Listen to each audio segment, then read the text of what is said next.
Saudações, senhoras e senhores, aqui é Diogo Rafael Moreira do site controversiacatólica.com.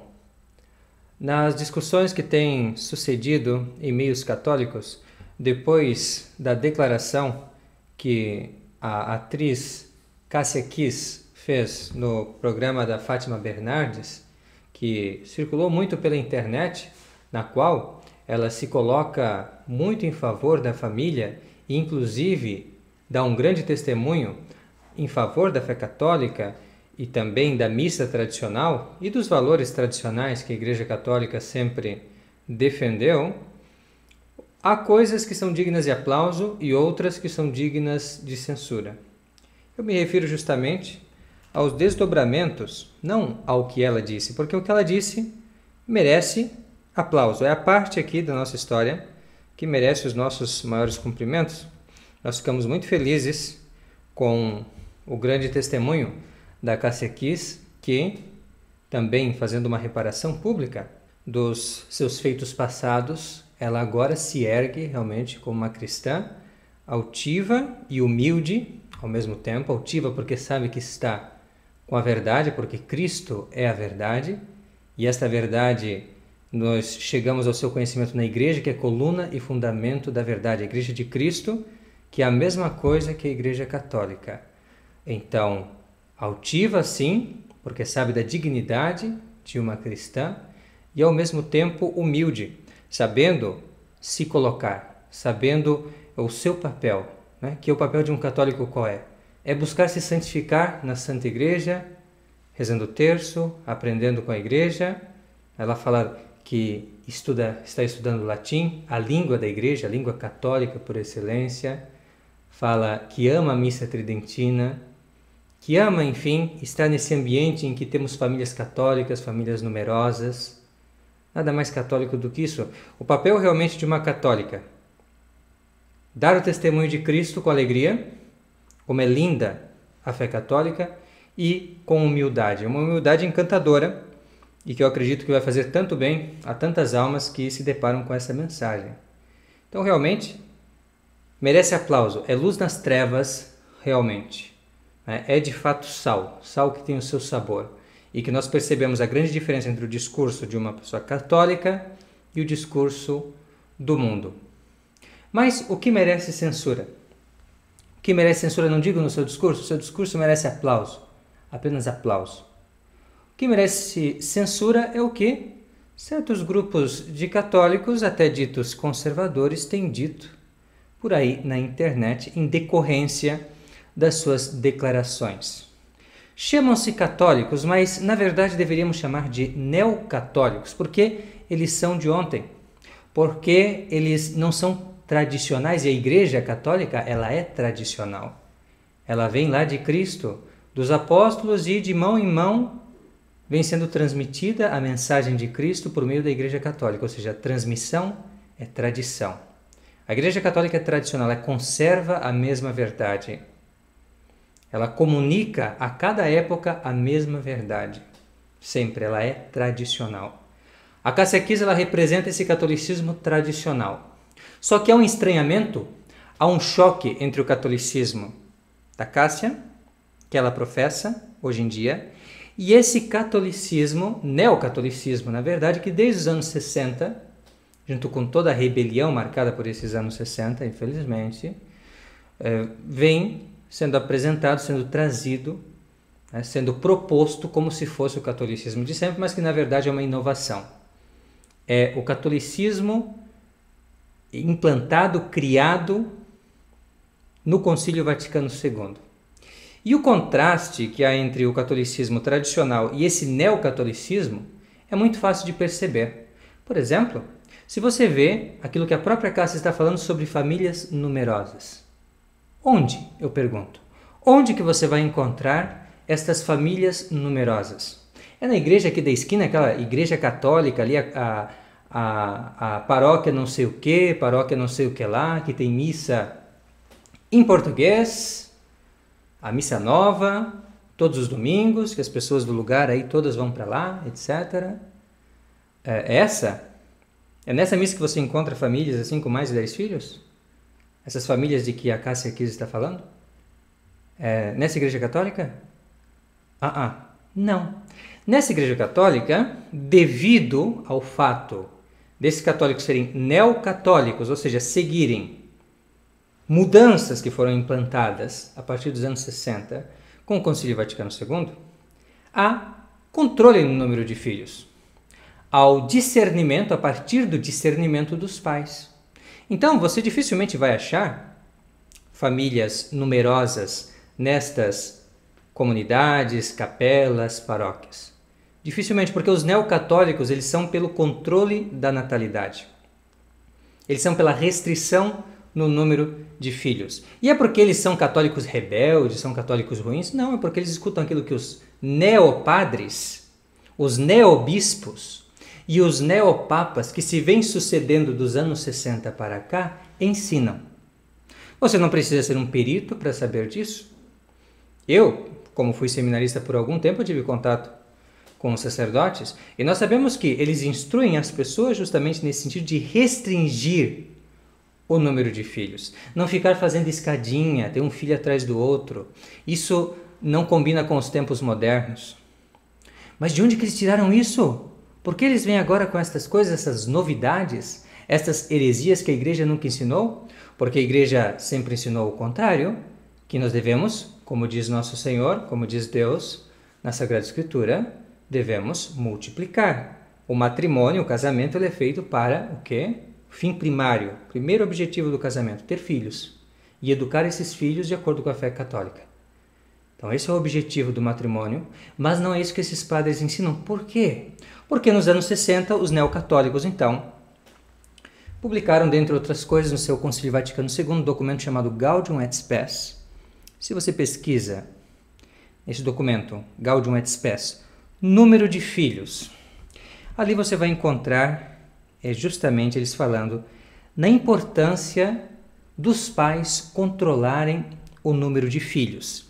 Inclusive, em se pesquisar, da maneira mais científica possível, métodos que ajudem os esposos na determinação do número de filhos, cuja segurança esteja bem comprovada e de que conste claramente a legitimidade moral. Esse documento, a Gaudium et Spes, como nós sabemos, lendo histórias do Concílio Vaticano II e coisas assim, teve a participação de um ilustre brasileiro muito querido, queridíssimo pela Rede Globo, Dom Helder Câmara.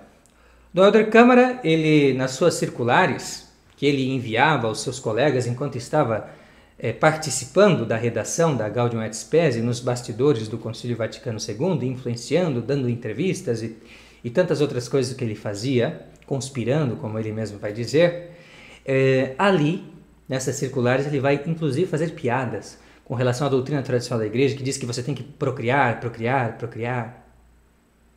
Como se, ele insinua, a igreja fosse cínica, pedindo que as pessoas, então, se reproduzissem como Deus manda, na Bíblia, e como a tradição nos ensina.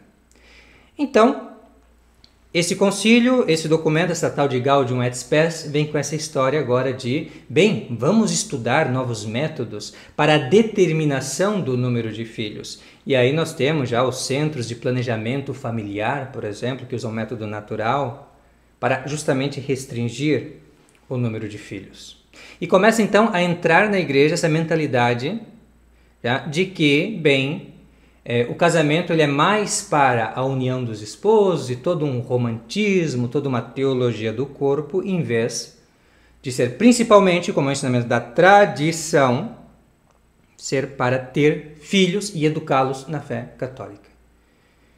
Então, você vê já que a religião, o catolicismo da Cássia Kiss é o catolicismo tradicional e não esse catolicismo do Concílio Vaticano II, uma inovação, um modernismo, uma modernização.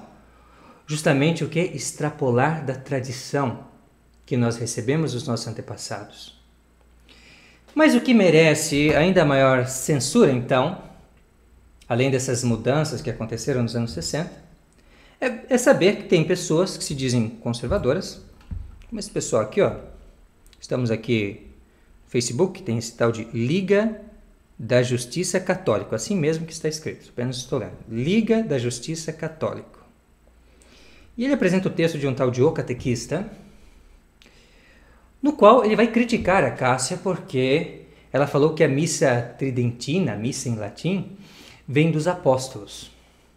Então isso nos causa espanto e, na verdade, nós precisamos censurar essas pessoas que em vez, então, de começar a entender o catolicismo tradicional, eles tentam defender esse projeto aqui que rompe com a tradição.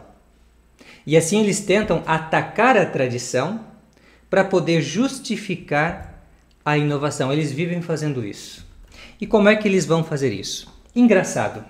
Eles se servem até de autores tradicionais, como o Padre Anthony Cekada, depois eu vou falar para vocês desse livro aqui, para esse fim.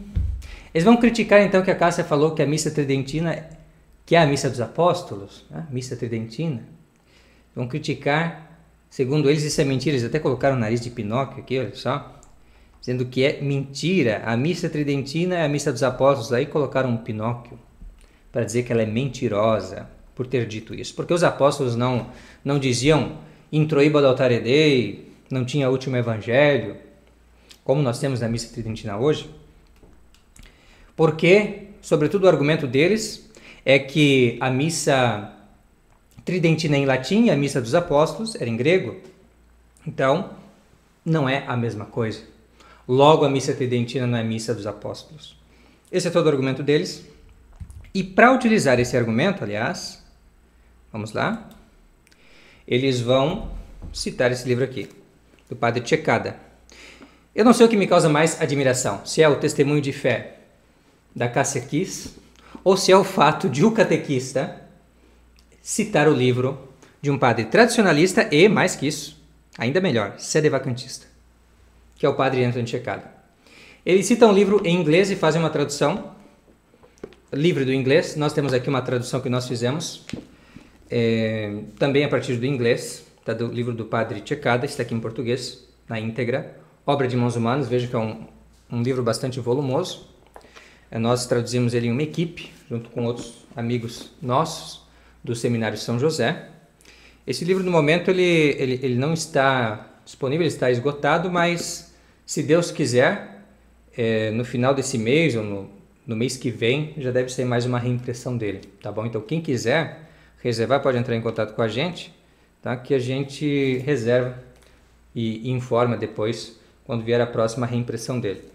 Mas acontece, então, que ele cita esse livro aqui, que é uma defesa da missa tridentina, na verdade, e um ataque à missa nova, a missa de Paulo VI. Segundo o autor, o tal do O Catequista, a missa tridentina é tanto dos apóstolos, dos apóstolos, como, por exemplo, a missa nova viria, ou procede, tem alguma relação com outros ritos, rito ambrosiano, rito mozárabe, rito bizantino e tal. Tudo, na verdade, ele diz, tudo, inclusive a missa nova, não podemos esquecer, tem em comum uma espinha dorsal, diz ele, entre aspas, que vem lá dos apóstolos. É assim que ele se expressa. Ou seja, a missa nova, a missa tridentina, tudo isso é apostólico nesse sentido. Não que a missa tridentina ela é dos apóstolos em um sentido mais particular do que a missa nova. E nisso ele falsifica o pensamento do Padre Cekada. Ele usa apenas o Padre Cekada para defender um ponto. Tá? E ele o defende de uma maneira muito pobre, me parece, muito precária. Como é que ele defende? Ele defende assim, olha, a missa tridentina não pode ser a missa dos apóstolos, porque os apóstolos celebravam a missa em grego, inclusive em Roma, como diz o Padre Cekada, citando um liturgista. E isso, de fato, é praticamente o consenso unânime dos liturgistas, não que não possa haver elementos de conjectura que permita também discutir essa questão do uso do latim, porque, na verdade, existem evidências que o latim era usado antes, né, do seu emprego mais generalizado a partir do século IV. Mas, de qualquer maneira, o que ele vai dizer é que o latim ele só passou a ser usado depois dos anos 300. Né? Na verdade, até um pouco mais para frente, né? Nos anos, mais da segunda metade dos anos 300, que passou realmente a ser usado de uma forma definitiva em Roma. Então, logo, a missa tridentina, que é a missa em latim para eles, é praticamente a mesma coisa, não é a missa dos apóstolos. Isso é falso. Isso é falso por quê? Porque a missa tridentina, como o Padre Cekada ele vai demonstrar, ela é a missa apostólica no seu desenvolvimento natural. Ou seja, perfeito, pode ter havido uma mudança de língua, pode ter havido acréscimo de ritos, sim, e ele vai mostrando isso aí, quando os ritos são introduzidos, etc., no curso dos séculos, mas tudo de uma maneira harmoniosa. Como, por exemplo, uma árvore, que a princípio é uma sementinha e essa sementinha ela vai se desenvolvendo, até se tornar uma árvore frondosa. Isto é um rito que remonta aos apóstolos, porque ali nasceu e foi se desenvolvendo, porque o Espírito Santo ele continua atuando na igreja no curso dos séculos. E assim foi se desenvolvendo, e é o belíssimo rito tridentino que nós temos até os dias de hoje. Então, aí você tem uma missa que eu posso dizer, essa é apostólica. Agora, eu posso dizer que a missa de Paulo VI, ou para usar um termo até mais geral e mais preciso, a missa da reforma litúrgica, que é um processo mais longo na linha do tempo, eu posso dizer que ela é um desenvolvimento orgânico da missa tridentina? Não, sabe por quê? Porque o próprio nome dela, o nome dela no seu acabamento, no seu desenvolvimento final, é algo novo. É o novus ordo missae. É um novo rito. Não tem um elemento realmente de tradição ali. Você tem várias rupturas com a tradição. Você tem várias inovações. E se esse nosso amigo catequista tivesse realmente lido com atenção o livro do Padre Cekada, ele iria entender muito bem essa questão, muito bem argumentada aqui por Padre Cekada, que vai demonstrando, sobretudo, o arcabouço teórico da Missa Nova. Ele vai falando sobre a história do movimento litúrgico e, especialmente, mostrando a atuação de Bugnini no sentido de ir introduzindo as ideias deles. Quais eram essas ideias?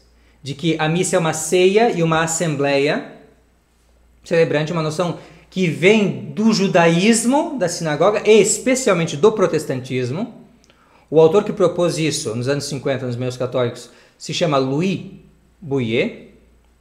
E depois um outro grande autor, uma personalidade que inclusive esse senhor aí cita, porque de fato ele é um grande estudioso, não há dúvida, é um erudito nesse sentido, mas ele também é uma pessoa de ideias inovadoras, ideias que rompem com a tradição, que é Jungmann.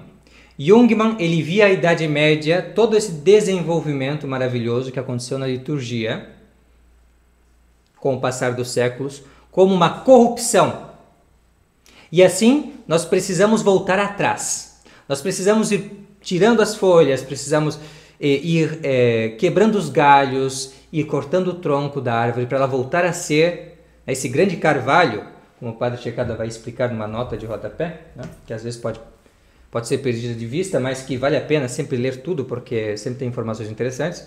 Esse grande carvalho da liturgia tradicional, eles querem reduzir novamente aquela bolota, né? Aquela forma ainda de semente, aquela forma incipiente, inicial. Então é isso que eles querem fazer, eles querem voltar atrás, porque eles acham que a igreja foi errando, foi pecando, foi corrompendo.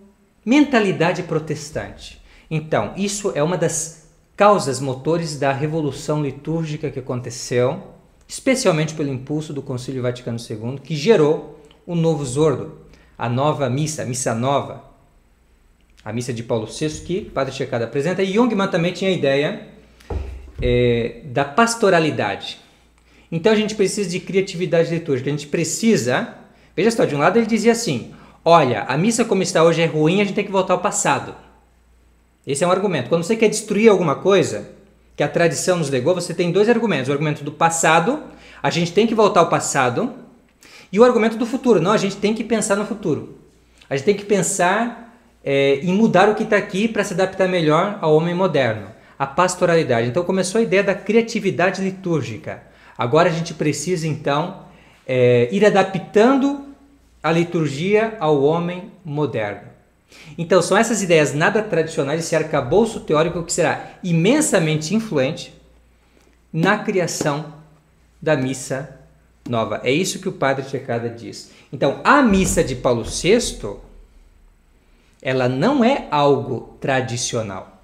Não é uma missa dos apóstolos. É uma missa dos especialistas do movimento litúrgico, eivados de modernismo, de um espírito modernista, que crê numa evolução, que crê numa transformação, não na tradição, mas em fazer uma coisa do zero, fazer uma coisa nova, ainda que tenha o pretexto de antiguidade, mas sempre, quando nós vamos olhar as mudanças, como o Padre Tchekada faz, sempre é no sentido de revolucionar.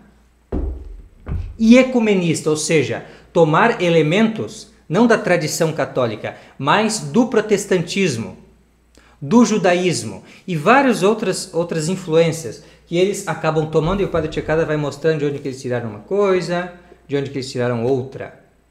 O ofertório, por exemplo, modernista, que eles chamam de apresentação dos dons, não pode falar ofertório, desculpe, senhora liturgista aí, está ouvindo aí, ministra de não sei o quê. Então, não, apresentação dos dons. Então, na apresentação dos dons é uma oração judaica. Para o quê? Para a bênção dos alimentos. Está destruindo completamente o ofertório. Completamente a noção de sacrifício. E também o elemento, né, além desse elemento judaico, também o que mais tem, o que mais abunda na missa nova é o elemento protestante.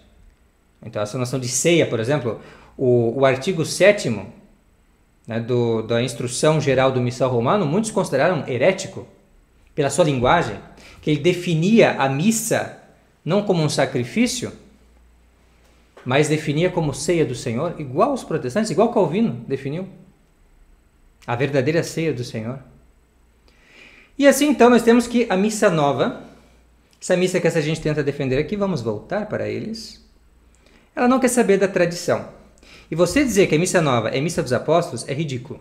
Você dizer que a reforma litúrgica, de uma forma geral, é um desenvolvimento orgânico do rito romano, da tradição que nós recebemos, isso é absurdo. Não é realmente o caso. Aqui não temos mais uma missa dos apóstolos, mas nós temos realmente uma missa do laboratório. Uma missa dos especialistas com ideias estranhas ao espírito católico, que nós vemos nos seus próprios livros. Basta a gente ver os próprios comentários que eles escreveram, as mudanças que eles introduziram. E você vai entender perfeitamente que eles não estavam movidos pelo espírito católico, mas sim por um espírito sectário, um espírito herético. É disso que se trata. Um espírito contra essas mentes fechadas que resolvem conservar aquilo que receberam dos seus maiores, dos seus pais, que querem perverter, transformar, porque eles são muito mais inteligentes, muito mais espertos. Essa gente que o catequista tenta defender. E quem então é o Pinóquio? O catequista, esse Liga da Justiça católico aqui, eles acham que estão guardando a tradição?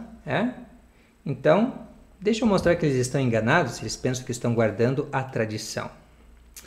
Aqui nós temos um discurso, até recente, de Francisco, aos professores e estudantes do Pontifício Instituto Litúrgico, de 7 de maio de 2022.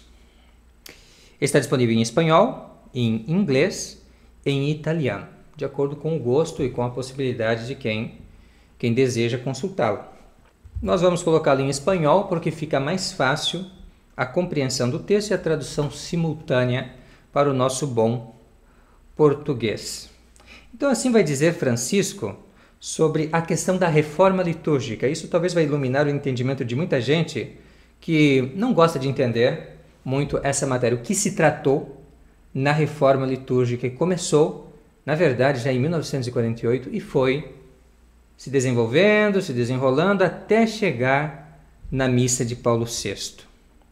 Ele vai dizer o seguinte: é verdade que toda reforma cria resistências.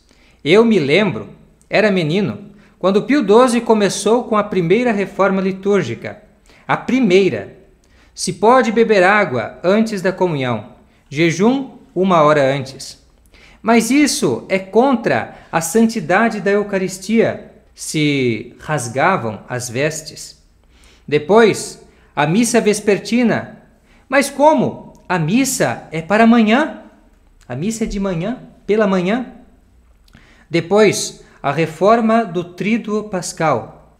Mas como no sábado deve ressuscitar o Senhor, agora o colocamos para depois, ao domingo, ao sábado pela noite, ao domingo não soam os sinos? E as 12 profecias, onde vão? Porque as 12 profecias elas foram removidas e reduzidas, na verdade, para 4, com a reforma da Vigília Pascal. Todas essas coisas escandalizavam as mentalidades fechadas. Sucede também hoje. É mais, estas mentalidades fechadas usam esquemas litúrgicos para defender o próprio ponto de vista. Usar a liturgia. Este é o drama que estamos vivendo em grupos eclesiais que se afastam da igreja, questionam o concílio, a autoridade dos bispos, para conservar a tradição. E se usa a liturgia para isso. Então, olha só o que diz Francisco.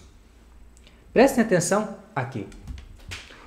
O nosso problema desses católicos tradicionais que querem conservar a missa dos apóstolos, a missa tridentina, é que eles querem conservar a tradição.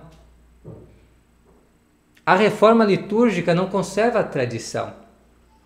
A reforma litúrgica, ela conserva a unidade entre as pessoas que fizeram as mudanças. Ou seja, claro, eles concordam consigo mesmos, eles que autorizaram, aprovaram, levaram adiante essas mudanças não tradicionais, mudanças de laboratório, eles aprovam o que fazem e querem que você esteja em comunhão com eles, você aí, o catequista e todos os mais, mas não conserve a tradição.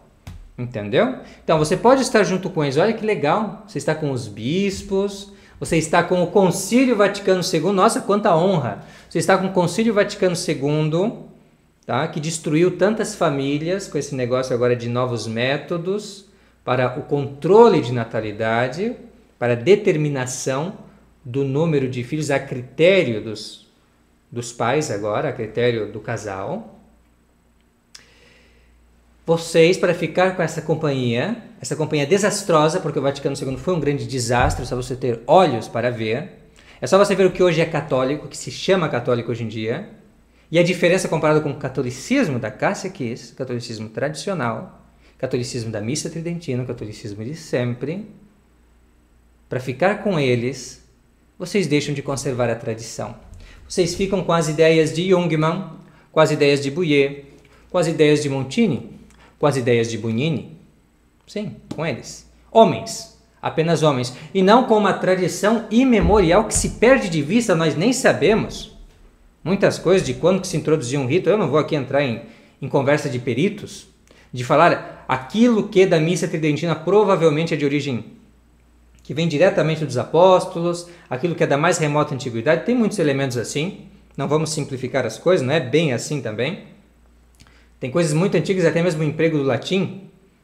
Há muitos que vão dizer, com bastante plausibilidade, com bastante fundamento, que o latim já deveria estar sendo usado antes, concomitantemente com o uso do grego, na liturgia romana, a liturgia de São Pedro. Entanto, essa liturgia que vem lá dos apóstolos, essa liturgia que se desenvolve organicamente, como a sementinha que se torna uma árvore frondosa. Essa liturgia é a nossa liturgia, a liturgia católica realmente, é a liturgia da tradição.